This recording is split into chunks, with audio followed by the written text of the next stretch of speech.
mūsų partneriai bei draugai Išmanioji mokykla turi naujienų visiems besidomintiems išmaniosiamis technologijomis.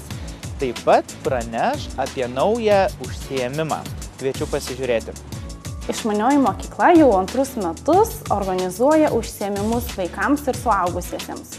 Vaikams skirti užsiėmimai prasideda nuo 6 metų, tai yra ankstyvoji robotika.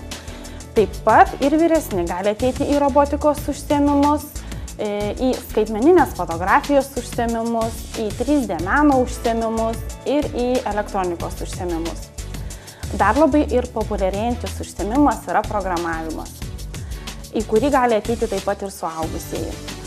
Priminsiu, kad vyksta nauja registracija į kompiuterio valdymo kursus, todėl visus norinčius kviečiu greičiau registruotis. Noriu informuoti klasių vadovus, kad jie gali ateiti pas mus su savo mokiniais į bet kurį pasirinktą temą užsiėmimą ir susipažinti su naujausiamis technologijomis. Visus mažus ir didelius, norinčius gerai praleisti laiką, išmokti naudotis naujausiamis technologijomis, galbūt netgi atrasti save kažkurioje tai srityje, kviečiame į Išmaniosios mokyklos organizuojamus užsiėmimus. Viena iš naujausių programų, kurią mes šiuo metu siūlome, tai yra skaitmeninės fotografijos mokymai, apie kuriuos jums daugiau papasakos užsiėmimų vadovė. Visus besidominčius fotografiją kviečiame į Išmaniąją mokyklą į skaitmeninės fotografijos užsiėmimus, kuriuos vesiu aš, fotografė Monika Gofinsenė.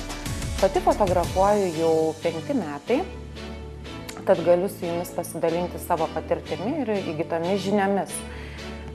Šių užsiėmimų metu mes susipažinsime su fototechnika, mokysimės ją įvaldyti, taip pat mokysimės fotografijos pagrindų, nuotraukų koregavimo ir redagavimo kompiuterinėmis programomis. Visus šiuos užsiėmimus lydės išvykos, praktiniai darbai, užduotis, modelių fotografavimas ir panašiai.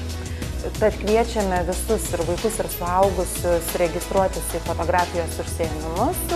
Daugiau informacijos rasite internetinėme puslapyje www.išmaniojimokykla.lt, taip pat telefonu 8686 86 587.